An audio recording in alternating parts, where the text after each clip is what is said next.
Hi there, I'm Richard. Welcome to Burning Spears. Today I'm going to be cooking my own recipe. It's called Volcano Chicken. Now the point of this recipe is to cook chicken on the BRAAI and have it literally too hot to eat so you don't enjoy it. Well, for most people they probably wouldn't enjoy it anyway. However, I have a very overspiced palate and I like hot food, and when you like hot food you know there's going to be pain. You just got to accept it and get on with it. So I'm going to get into the ingredients right now with some nice surprises. Can't wait. So I have a high quality corn-fed chicken because it's only the best for me, you know. Then I've got some limes, coriander, thyme, kosher salt, freshly ground black pepper, good quality olive oil, and then my homegrown chilies, my little selection from this here. So I've got some jalapenos, both red and green, some lovely little bird's eyes here, African bird's eyes. Then I've got some cayenne, and then my first ever crop after 2 years of trying of super hots. So these little babies are either Carolina Reapers or Scorpions. I'm not too sure which because dumbass over here did not label the plants, so I didn't know which one survived. But this looks like this is the extent of my 2025 super hot harvest. But whatever they are, they're over 1 million Scoville units, so really hot. So I do this by eye because this essentially is a marinade for the chicken, so it's not really important. You just want super hot, a little bit of green stuff to add some color, lime zest, lime juice, salt and pepper, and then to marinate the chicken.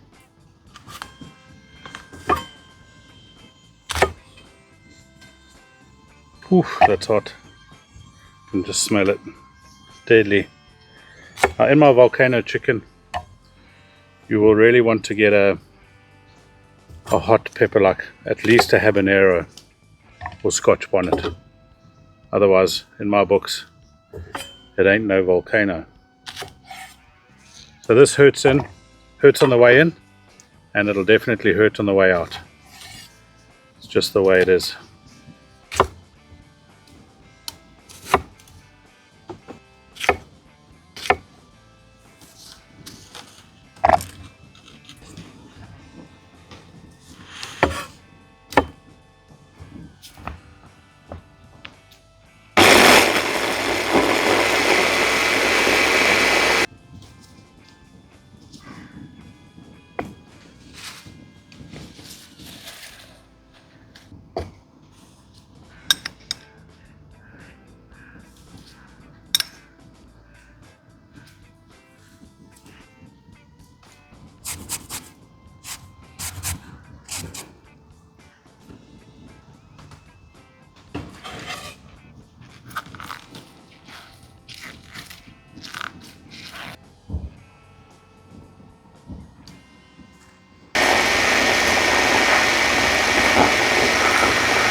Right, so I'm just going to spatchcock this chicken as we would do normally.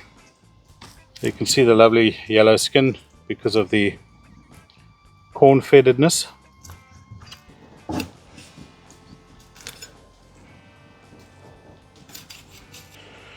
Huge amount of fat, which I'm not going to want.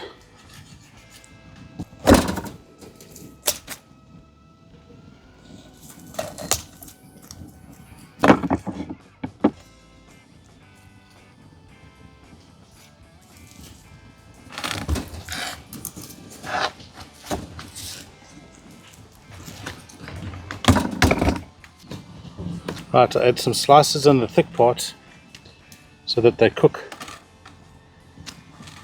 evenly and so that the marinade has somewhere to go. Otherwise that skin will just stop it. So mostly the densest parts of the meat, get a slice, and then heat and flavor can penetrate. So I've got a nice big Ziploc bag here. You could use a container. I'm going to want to save some of this for basting, so I'm probably going to put about half in the bag. or in this case a bit more.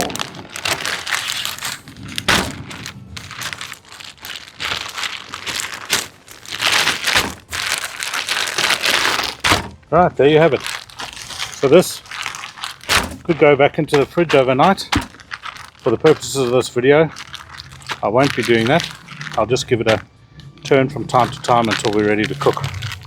But certainly a couple of hours would be great.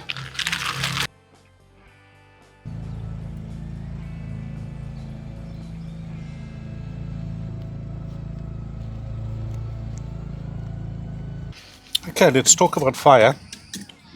I'm going to want a medium going down to medium low to do the bulk of the cook for the chicken, because it's spatchcocked, it's big, it's chunky. You could use chicken pieces and probably go a bit quicker, but I like doing chicken this way. So I'll just get a smattering of coals under there. That's where you need to use your donkey long tongue. Often people get let down by their fire management. So it's always good to have something on the go, that you never run out of coals. It's really quite crucial, especially when doing long cooks or many things or slightly involved cooks. So there, yeah, that's still hot. I'm going to let that settle down for a bit, and then we'll get on with the chicken. Okay, I think we're down to a good heat. It's definitely medium. Not medium low yet, but that'll come.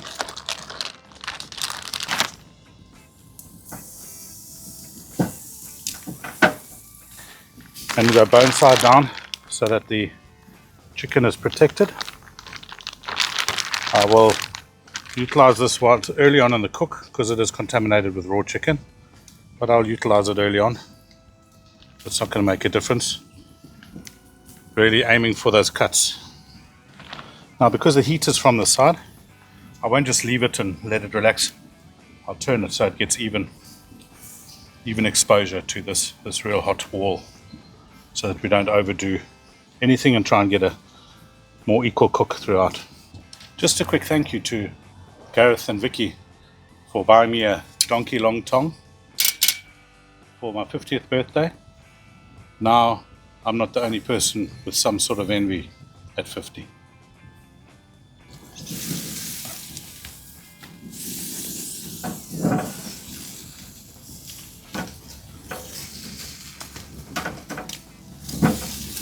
Okay, so it's been on the bone side for maximum protection, obviously, for 20 minutes or so.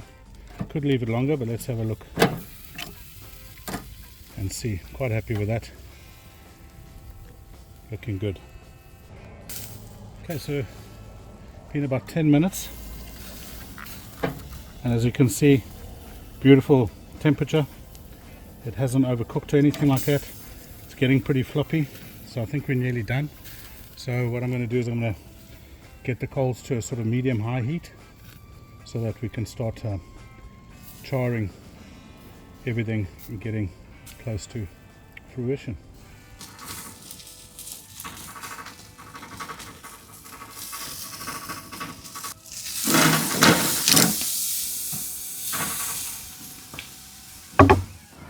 So this medium-high heat that I've got going here, you'll just need to watch this carefully. Keep flipping, because it's close to being done. We don't want to ruin it at this stage.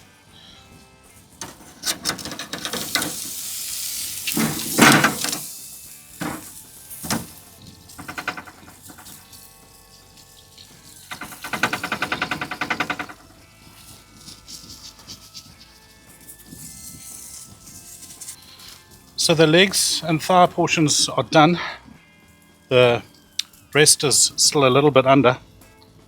So what I'm going to do, I'm just going to char up the legs to where I'm happy with them for color, and then I'll settle it down on the lower heat again for the section. So done, it's starting to break apart now, which is a good sign.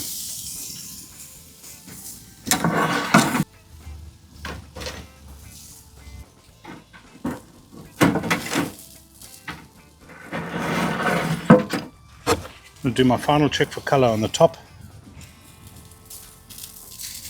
They're looking good. I'm going to flip this over so that the bones can protect the breast during the last final stage of cooking.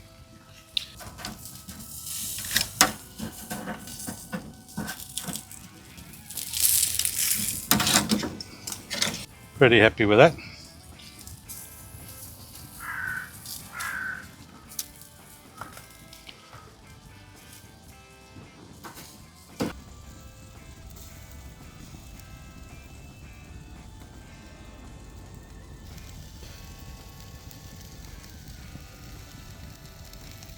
Right, so this is definitely ready. Use 2 tongs so it doesn't fall apart in the air. Okay, so we're all done now. Great caramelization. Yeah, it's going to be a ton of flavor, yeah. So just going to get some gloves on and then break it apart.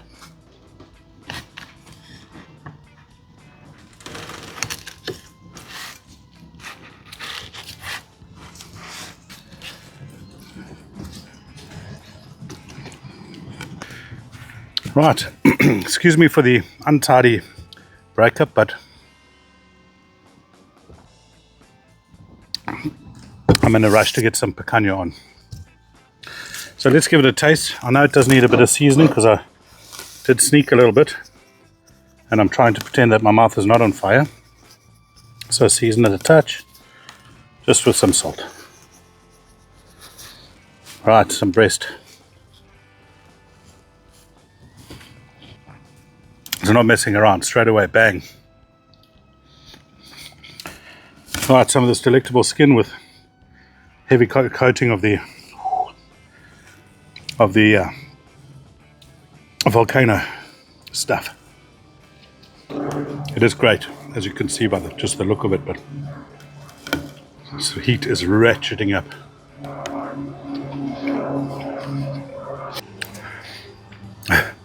It's so hot that your body wants you to chew it quickly and like half chew it so that you can swallow it and get it out of your mouth.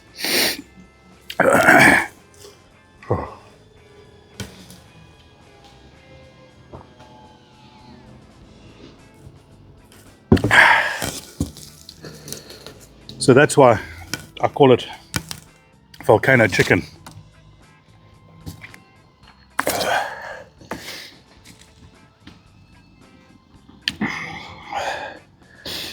Surprising that you do get some of the flavor. The lime is definitely present. Probably would be a lot more pleasant if there wasn't this lather. But I might add a bit of ginger to this next time. I think it would lend itself. You saw I didn't put any garlic in. I might add some ginger because I think that that's perfect profile for it. So I suppose you see the result I wanted, and I hope you enjoyed this. And I hope you stuck around for it. And without saying any more, that's it.